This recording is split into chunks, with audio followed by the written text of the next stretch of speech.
Halo kultivator junior, selamat datang di dunia novel. Mari kita lanjutkan kultivasi berikutnya di Martial God Asura. Bab 6620, teman lama di antara para penonton. Kekuatan yang bahkan tidak mampu ditahan oleh susunan pertahanan dapat menghancurkan alam atas ini sepenuhnya. Seandainya Long Mucheng tidak sengaja mengendalikan area efeknya, kerusakannya akan jauh lebih besar.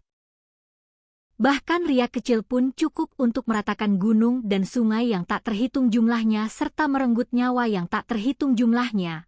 Meskipun Long Mucheng membatasi wilayahnya hanya di sekitar wilayah kekuasaannya, kekuatannya tetap mengguncang langit dan bumi. Pada saat yang sama, hal itu juga sangat menyentuh hati banyak praktisi seni bela diri. Ini menakutkan. Apakah ini kekuatan seorang ahli alam dewa surgawi? Para penonton di kejauhan, tanpa memandang tingkat kultivasi atau usia mereka, semuanya hadir. Wajah mereka dipenuhi dengan keheranan dan ketakutan yang belum pernah mereka lihat sebelumnya. Mengapa ada rasa takut? Tentu saja, mereka merasakan kekuatan dahsyat dari kekuatan itu dan takut mati. Kemudian beberapa orang menyesal telah datang untuk menyaksikan pemandangan seperti itu, dan berbalik untuk melarikan diri, karena takut mereka akan binasa di sana. Dan orang-orang seperti itu sebenarnya adalah mayoritas. Sebagian besar lainnya tidak takut sama sekali. Sebenarnya, tidak perlu melarikan diri. Di antara para penonton yang tersisa, seorang wanita bermata merah muda berbicara. Suaranya sangat lembut, terutama dari kejauhan di mana formasi-formasi saling bertabrakan dan suara-suaranya sangat memekakkan telinga, sehingga sulit bagi orang luar untuk mendengarnya. Dia sepertinya sedang berbicara sendiri. Namun hal itu menarik perhatian satu orang. Orang ini berada tinggi di langit, menunggangi sebuah benda berharga. Itu adalah kereta yang ditarik kuda. Disebut sebagai harta karun bukan hanya karena ukurannya jauh lebih besar daripada kereta biasa. Ciri utama kereta ini adalah pengerjaannya yang sangat indah, seolah-olah terbuat dari giok putih. Bahkan ketiga kuda yang menarik kereta itu terbuat dari giok putih. Itu bukanlah makhluk hidup, tetapi tampak seperti benda hidup, berdiri di kehampaan, dan sesekali bergerak beberapa kali. Di dalam kereta itu duduk seorang wanita muda. Meskipun fitur wajahnya saja mungkin tidak bisa dianggap tak tertandingi, aura murni dan polosnya benar-benar langka, putih bersih, tanpa celah, murni dan suci. Sekilas, itulah kesan yang dia berikan. Ini lebih mirip sebuah karya seni daripada kereta yang tampak seperti terbuat dari giok putih. Nama orang ini adalah Wang Yuxian. Dia adalah murid dari Song Feng Hong dan pernah dikenal sebagai jenius terkuat dari 9 jiwa sungai surgawi, dan dia adalah teman baik Chu Feng. Setelah mendengar desahan pelan pria itu, Wang Yuxian menunduk dengan rasa ingin tahu. Itulah mengapa dia penasaran. Hal ini karena sebagian besar penonton di bawah berasal dari sungai surgawi bela diri leluhur. Orang-orang ini tidak berpengalaman. Kebanyakan orang tidak menyadari bahwa orang yang melakukan tindakan itu sedang melindungi klan napas naga. Mereka aman, tidak ada alasan bagi mereka untuk melarikan diri. Orang yang berbicara itu jelas-jelas menyadari tipu daya tersebut, yang membangkitkan rasa ingin tahu Wang Yuxian. Setelah diperhatikan lebih teliti, dia semakin terkejut.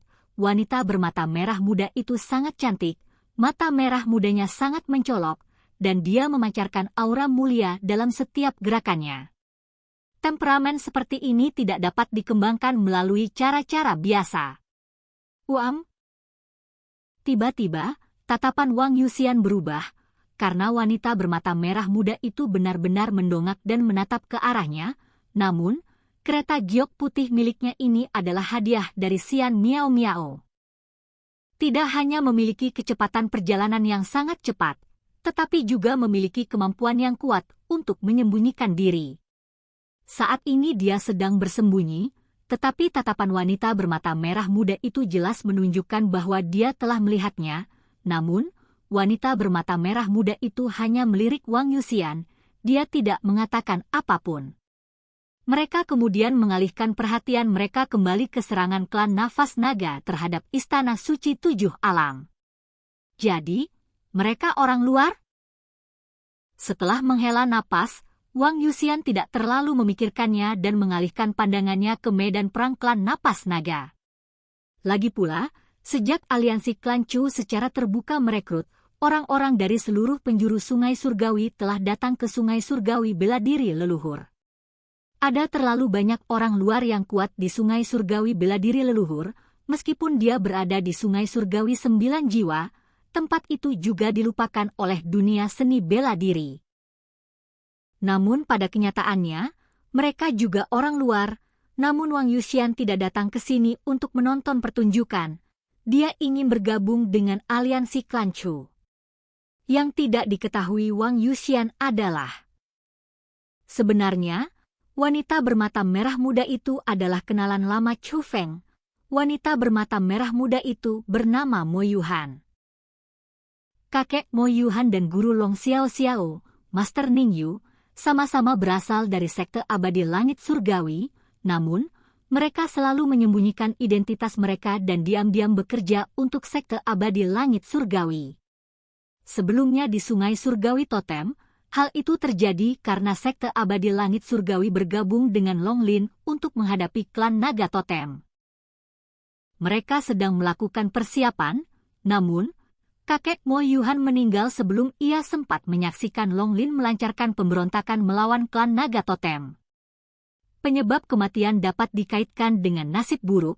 Saat itu, ayah Mo Yuhan membutuhkan seseorang dengan garis keturunan yang kuat untuk menyelamatkannya.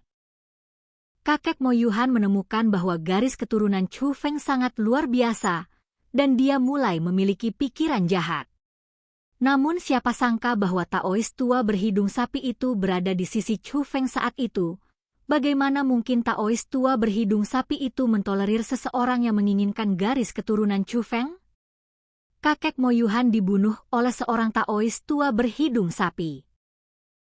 Namun, hanya Master Long Xiao Xiao yang menduga bahwa Chu Feng memiliki sosok berpengaruh yang melindunginya. Selain itu, dia tahu bahwa kakek Mo Yuhan memiliki niat untuk merebut garis keturunan Chu Feng.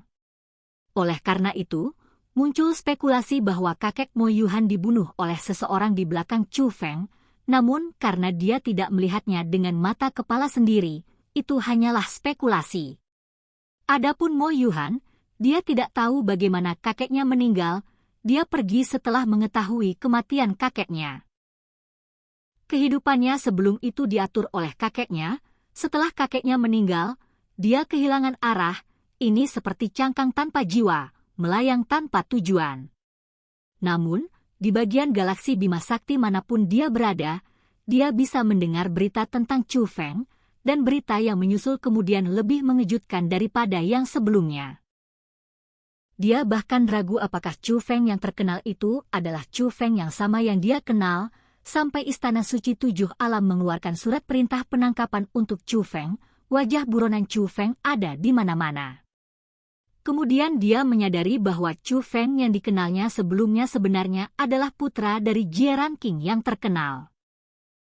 Awalnya, kematian kakeknya merupakan pukulan telak bagi Mo Yuhan, dia bahkan sempat berpikir untuk bunuh diri, namun, cerita Chu Feng membuatnya menyadari bahwa apa yang telah dialaminya bukanlah apa-apa. Itu karena sebelumnya dia terlalu dilindungi oleh kakeknya, hal ini membantunya untuk merasa lebih baik dan dia bahkan semakin mengagumi Chu Feng. Setelah mendengar kabar tentang Chu Feng, dia akan melakukan perjalanan khusus untuk menemuinya. Dia hadir ketika Bailey Zilin secara terbuka menantang Chu Feng. Dia menyaksikan sendiri kecemerlangan dan transformasi Chu Feng, terutama ketika dia mengingat bahwa saat pertama kali bertemu Chu Feng, kekuatannya sebenarnya tidak jauh berbeda dengan kekuatannya sendiri, tetapi sekarang perbedaan di antara mereka sangat besar. Hal ini kembali membangkitkan gairahnya untuk menekuni seni bela diri. Meskipun begitu, dia masih sangat terkejut ketika mengetahui bahwa Chu Feng telah menyatakan perang terhadap Istana Suci 7 Alam. Dibandingkan dengan Chu Feng, perasaan tertekan di Istana Suci 7 Alam sebenarnya lebih terasa bagi orang-orang seperti Mo Yuhan. Secara kasat mata, masing-masing sungai surgawi utama memiliki penguasanya sendiri, Namun Mo Yuhan tahu bahwa penguasa sejati dunia bela diri hanyalah Istana Suci Tujuh Alam. Setiap kali berbagai penguasa sungai surgawi bergabung, pasukan penguasa lainnya terpaksa menderita kerugian di bawah tekanan Istana Suci Tujuh Alam. Sejak kecil hingga dewasa, kakek Mo Yuhan menanamkan satu gagasan dalam dirinya, Istana Suci Tujuh Alam tak terkalahkan dan tidak boleh pernah dihina.